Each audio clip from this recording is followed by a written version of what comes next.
ഇത് നമ്മൾ പറയാൻ പോകുന്നത് 3 ഇന്ത്യൻ കൗൺസിൽസ് ആക്ട് ആണ്. ഫസ്റ്റ് നമ്മൾ ഇന്ത്യൻ കൗൺസിൽ ആക്ട് എന്നാണ് പറയുന്നത്. ഇന്ത്യയിലുള്ള കൗൺസിലുകൾക്ക് വേണ്ടിയുള്ള കൗൺസിലുകൾ 2 തരം ഉണ്ടല്ലോ.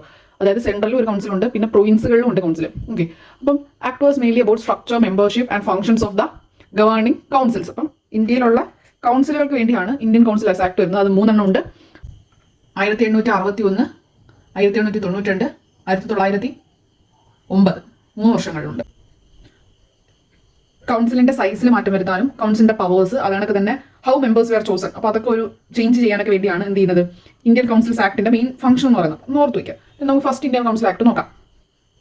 ഫസ്റ്റ് ഇന്ത്യൻ കൗൺസിൽ ആക്ട് എന്ന് പറയുന്നത് 1861 ആക്ടാണ് ഫസ്റ്റ് ഇന്ത്യൻ കൗൺസിൽ ആക്ട് എന്ന് പറയുന്നത്. അപ്പോൾ ഒന്നുമില്ല, ഈ ഒരു ഇന്ത്യൻ കൗൺസിൽ ആക്ടിലൂടെ ഇന്ത്യൻസിനെയും കൊണ്ടുവരണം എന്ന് ആര് തീരുമാനിച്ചു? ബ്രിട്ടീഷ് തീരുമാനിക്കുകയാണ് ചെയ്യുന്നത്. സോ ഇന്ത്യൻസിനെയും കൂടെ നമുക്ക് എന്ത് ചെയ്യണം? നമ്മുടെ കൗൺസിലോട്ട് കൊണ്ടുവരണം. അപ്പം ഏത് കൗൺസിൽ ആദ്യം വരുന്നത്? ആദ്യം സെൻട്രലിലുള്ള ലെജിസ്ലേറ്റീവ് കൗൺസിലോട്ടാണ് വരുന്നത്.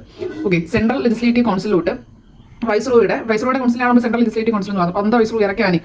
സോ കാനിങ് എന്ന വൈസ്രോയുടെ ലെജിസ്ലേറ്റീവ് കൗൺസിലോട്ട് മെമ്പേഴ്സ് വരികയാണ്. ഒരു നോൺ ഒഫീഷ്യൽ മെമ്പേഴ്സ് ആണ്. നോൺ ഒഫീഷ്യൽസ് എന്ന് പറയുമ്പോൾ ഒഫീഷ്യൽസ് എന്ന് പറയുമ്പോൾ അവരുടെ യഥാർത്ഥ മെമ്പേഴ്സ്, നോൺ ഒഫീഷ്യൽസ് അല്ലാതെ വരുന്നത്. സോ അവിടെ നമ്മൾ എടുത്ത 3 മെമ്പേഴ്സ് ആണ്. രാജാവ് ഓഫ് ബനാറസ്, മഹാരാജാവ് of Patiala and sir Dinakar Rao എന്ന് പറഞ്ഞ 3 പേര് അവർ എടുക്കുകയാണ്. ഓക്കെ, അവർക്ക് മനസ്സിലായി. അതിന് തൊട്ട് മുമ്പ് വരെ എങ്ങനെ കേന്ദ്രീകൃത പറഞ്ഞു സെൻട്രലോട്ട് എല്ലാം കൂടെ കംപ്ലീഷൻ ഓഫ് സെൻട്രലൈസേഷൻ എന്ന് പറഞ്ഞായിരുന്നു. സോ സെൻട്രലോട്ട് എല്ലാം കൂടെ കൊണ്ടുവരും.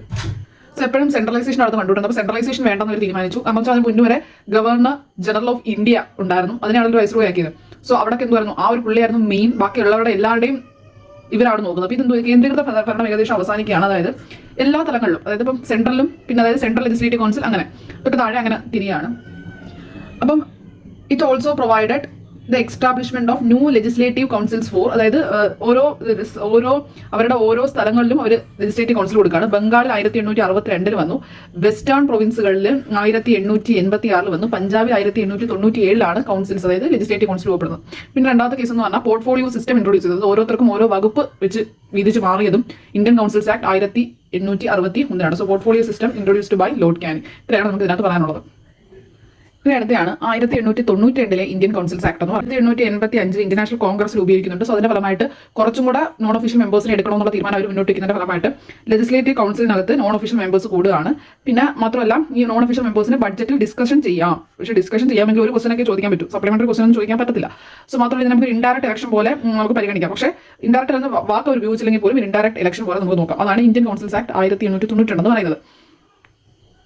ഫസ്റ്റ് ലാസ്റ്റത്തെ ഇന്ത്യൻ കൗൺസിൽ ആക്ട് ആണ് 1909 വരുന്ന ഇന്ത്യൻ കൗൺസിൽ ആക്ട്. അതിനെ നമ്മൾ മോർലി മിൻഡോ റിഫോംസ് എന്ന് വിളിക്കും. അന്നത്തെ വൈസ്രോയ് ആണ് സെക്രട്ടറി ഓഫ് സ്റ്റേറ്റ് ആയിരുന്നു മോർലി. സോ അതിനെ നമ്മൾ മോർലി മിൻഡോ റിഫോംസ് എന്ന് വിളിക്കുന്നു. വൈസ്രോയുടെ എക്സിക്യൂട്ടീവ് കൗൺസിലോട്ട് ആദ്യമായിട്ട് അംഗമായി വരുന്ന ഒരു ഇന്ത്യൻ എന്നാലെന്ന് ചോദിച്ചാൽ സത്യേന്ദ്ര പ്രസാദ് സിൻഹയാണ് വരുന്നത്. Satyendra Prasad Sinha. So non official members are major and provincial level. Provincial ലെവലിൽ നോൺ ഒഫീഷ്യൽസ് ആയിരുന്നു മേജർ, അതായത് അവരുടെ എണ്ണോട് കൂടുതൽ. പക്ഷേ ഇത് പ്രൊവിൻഷ്യൽ ലെവലിലാണ്. ഹയർ ലെവലിലോട്ട് വരുമ്പോഴത്തേക്കും അങ്ങനെയല്ല. ഇനി കമ്മ്യൂണൽ റെപ്രസെന്റേഷൻ വരികയാണ്. കമ്മ്യൂണൽ റെപ്രസെന്റേഷൻ എന്ന് പറഞ്ഞു കഴിഞ്ഞാൽ ഒരു സീറ്റുകൾ കമ്മ്യൂണിറ്റിക്ക് വേണ്ടി റിസർവ്ഡ് ചെയ്ത് വെക്കുകയാണ്. അപ്പോൾ അതിന്റെ ഫലമായിട്ട് അവിടെ ആ കമ്മ്യൂണിറ്റിപ്പെട്ട ആളെ നിൽക്കത്തുള്ളൂ. പിന്നെ അത് മാത്രമല്ല കമ്മ്യൂണൽ ഇലക്ട് റെപ്രസെന്റേഷൻ വരികയാണ്. എന്ന് വെച്ചാൽ ഓരോ ജാതിക്കാർക്ക് വേണ്ടി അല്ലെങ്കിൽ മുസ്ലിംസിന് വേണ്ടി അല്ലെങ്കിൽ ഒരു പർട്ടിക്കുലർ അതിന് വേണ്ടി എന്ത് ചെയ്യുന്നു? റിസർവ്ഡ് സീറ്റ് വെക്കുന്നു. സോ അവിടെ അവർക്ക് ഭരിക്കാൻ പറ്റത്തുള്ളൂ. സെപ്പറേറ്റ് ഇലക്ടറേറ്റ് വരികയാണ്. സെപ്പറേറ്റ് ഇലക്ടറേറ്റ് എന്ന് വെച്ചാൽ ആ ഒരു പർട്ടിക്കുലർ സീറ്റിലോട്ട് ആ ജാതിക്കാർക്ക് മാത്രമേ വോട്ട് ചെയ്യാൻ പറ്റൂ. സോ അതാണ് സെപ്പറേറ്റ് ഇലക്ടറേറ്റ് എന്ന് പറയുന്നത്. അതുകൊണ്ട് തന്നെ ഈ കമ്മ്യൂണൽ ഇലക്ടറേറ്റിന്റെ ഫാദറിനെ നമ്മളിപ്പോഴും നമുക്ക് കമ്മ്യൂണൽ ഇലക്ടറേറ്റ് ഉള്ളതുകൊണ്ടാണ് നമ്മൾ എന്ത് ചെയ്യുന്നത്? അതിനെ ലോർഡ് മിൻഡോനെ നമ്മളതിനെ ഫാദർ ഓഫ് കമ്മ്യൂണൽ ഇലക്ടറേറ്റ് എന്ന് പറയുന്നു.